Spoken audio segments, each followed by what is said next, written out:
When Volodymyr Zelenskyy took to the stage at the Munich Security Conference last year, he warned that the rules the world agreed on decades ago no longer work and called for a recalibration of the international system. And he asked for support against what back then was a powerful neighbor flexing his muscles. The fact that days later Russia launched a full-scale invasion of his country proved him right. And in the years since, the international order has been widely upended. On Friday, Zelenskyy joined the convention virtually, renewing his plea for support and appealing to all those who are taking their time to ponder, saying that there was not a second to lose. Zelenskyy set the tone, comparing Ukraine's fight against Russia to David and Goliath. He will definitely fall already this year. We can make it, all of us together, just as David did. We can make sure that there is no alternative to our victory. Ukraine's president urged Western leaders to act quickly. We need to hurry up. We need the speed of our agreements, speed of our delivery to strengthen our speed of decisions to limit Russian potential. While Zelenskyy pushed for speed, German Chancellor Olaf Scholz argued for caution. We will continue to maintain the balance between providing the best possible support to Ukraine and avoiding an unwanted escalation. But Scholz also challenged Western countries to deliver on promised weapons. This means that everyone who can supply these battle tanks should actually do so now. French President Emmanuel Macron's backing for Ukraine remains firm. We must absolutely intensify our support for the resistance of the Ukrainian people and army for leading the counter-offensive, which alone will enable credible negotiations under the conditions chosen by Ukraine, its authorities, its people. With the formal stage set, talks between Western allies began in earnest, offstage, where the next step to bolster Ukraine against Russia's illegal war are being decided. And I'd like to welcome now Congressman Adam Smith at the Munich Security Conference. He's a Democratic leader of the Armed Service Committee in the US House of Representatives. Congressman, welcome to the day, and thank you so much for taking the time. The biggest topic there in Munich is, of course, the war in Ukraine. In your opinion, how much has the world changed since Russia's full-scale invasion?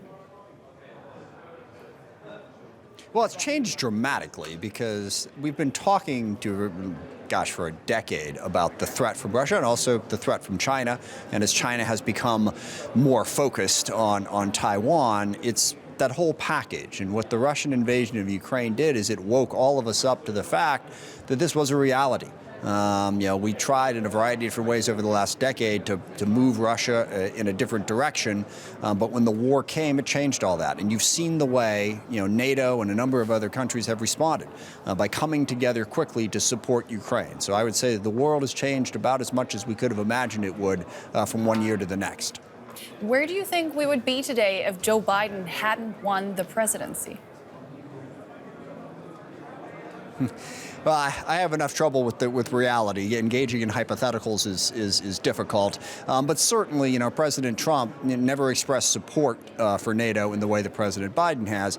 And what President Biden really brings is just a wealth of experience and a wealth of relationships. Having been involved in public service at a very high level for, 50 years now as, chairman of the Foreign Relations Committee, as vice president, he had the relationships and the connections and the team, Secretary Blinken, Secretary Austin, that could bring together this coalition, that could be a real leader in getting us to work together to help defend Ukraine against Russia. So President Biden has done a great job pulling that together, and we are certainly better off having him as president during this moment of crisis, without question.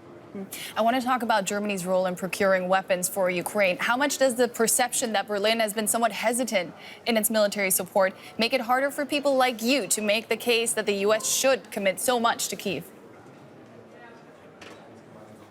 Well, I think the chancellor has taken the right approach on this. And he said what has been the stated goal from President Biden and from the coalition from the start.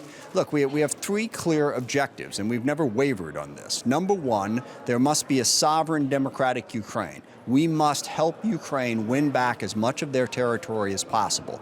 But number two, we cannot have a direct conflict between the U.S. or NATO or any NATO country and Russia. And number three, we want this to be a strategic failure for Russia. We want Russia to be weaker at the end of this than they were at the start. And all three of those goals are important. We cannot stumble into a conflict with Russia, and we have to convince the whole coalition. It's 54 countries at this point. They all have different interests, different perspectives. Pulling them along takes a little bit of time, and I think under the circumstances, we've done it very, very quickly, and Germany has been a key partner in making that happen. Certainly most recently with their decision to send the Leopard tanks, and crucially to allow other countries that have Leopard tanks to send them to Ukraine. So this isn't an easy thing to do, but I think the chancellor is hitting it about right. Yeah, you were in favor of transferring tanks to Ukraine, but the head of the Munich Security Conference, Christoph Heusgen, said in an interview this week that the U.S. government was, and I'm quoting him here, forced to do something, namely providing M1 Abrams tanks it didn't want to do. What do you say to that? Well, that's not correct, actually, because what people have to remember is there's a whole bunch of things to balance here in terms of what we try to get to Ukraine. Certainly a consideration is this going to be escalatory? Is it going to potentially bring the U.S. or NATO in conflict with Russia? But the other considerations are, do we have the equipment, and will that equipment be useful? And this is the crucial part of the Abrams tank that people don't appreciate. The fuel that it uses and the supply chain that was required makes it very difficult to see how it is going to work effectively quickly in Ukraine. We're going to have to build up all manner of supply chain to get this very specific fuel that it uses and to make sure that maintenance is going to be possible. It doesn't do us any good to send tanks to Ukraine that aren't going to be able to have any fuel and that aren't going to be able to be maintained in the field. The reluctance on the M1 Abrams was about that. The Leopard was the better solution. It's here. It's easier to use in that particular theater. So, we weren't dragged into something we didn't want to do. We were simply looking at what was practically in the best interests of Ukraine. Now, Germany was reluctant to lead on this. They were reluctant for obvious historical reasons, to have German tanks in Ukraine. They wanted the U.S. to make it clear that we supported this move. And it was sort of working out that little dance of differences there that took the time to get us there. But everyone wanted to get the tanks, and keep in mind the U.S. has also been sending Bradley fighting vehicles and Strykers to Ukraine already, because those are vehicles that can be effectively operated in Ukraine. So that's what this was about. Got to have effective weapon systems, not just weapon systems that people are clamoring for us to send.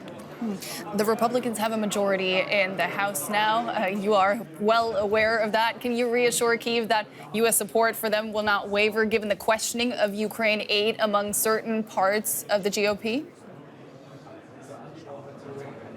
Yeah, absolutely. I mean, first of all, we passed a robust package in the last Congress in December before we were taken out of power in the House. So there is a lot of money coming. That $45 billion is going to last for a while. Second, here at this conference, we have Chairman Mike Turner, Chairman of the House Intelligence Committee, Mike McCall's Chairman of the Senate Foreign Relations Committee, Mike Rogers, who took my job as Chairman of the House Armed Services Committee, isn't here. But all of them are enthusiastic supporters of Ukraine. They have consistently been calling for more weapons to get to Ukraine faster.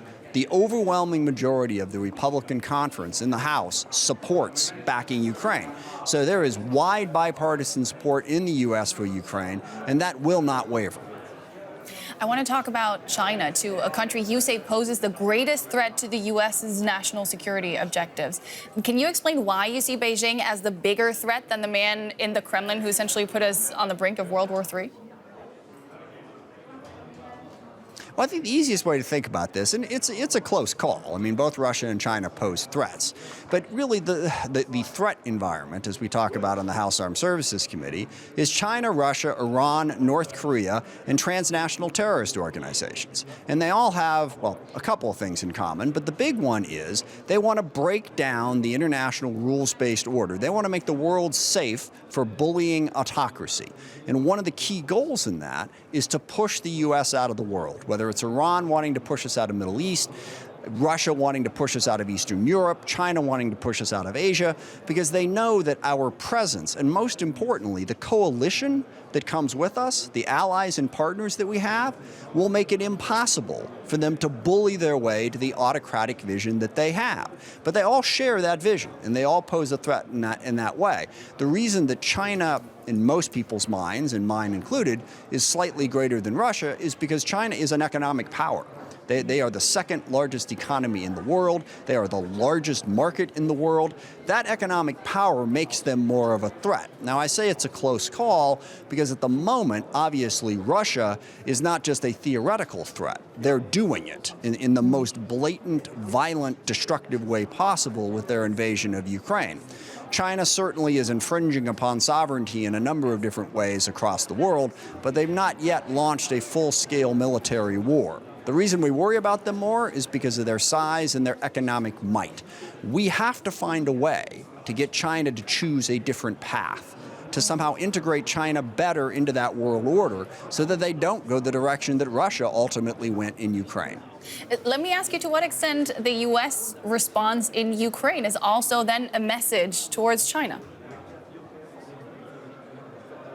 Oh, absolutely. I mean, what happens in Ukraine is incredibly important for a number of reasons, not the least of which is that the Ukrainian people deserve a sovereign democratic state and to live in peace. Putin and Russia are utterly terrorizing that population, as has been well documented, and we need to make that stop. But it is also important because it sends a signal to China. You know, China gets the message that this type of bullying military approach to solving your problems will not work is entirely too costly. That's why that third goal that I mentioned earlier about Russia seeing this as a strategic failure and ultimately being weaker for having done it is so crucial, because President Xi is watching.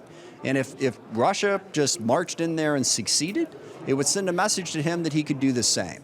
With Russia flailing as they are right now, that sends the opposite message and makes it more likely that President Xi and China will look for more peaceful ways to interact with the rest of the world. So it's crucial to that issue as well as to Ukraine itself. Yeah.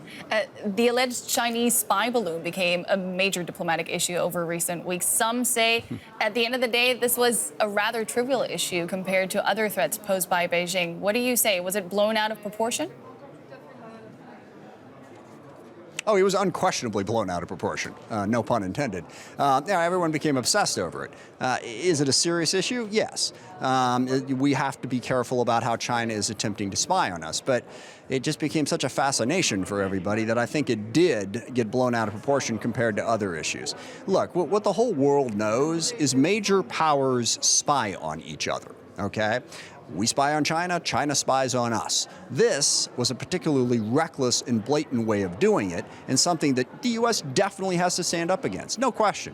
This is a threat to U.S. sovereignty. If China can, send this type of, balloon over the cross of the United States, we needed to stand up against it. But it's not as big a crisis as what's going on in the Taiwan Strait or what China's doing in a bunch of other places. So yes, it got overblown. It was serious, something that we had to pay attention to, but something that I'm quite confident that we can deal with.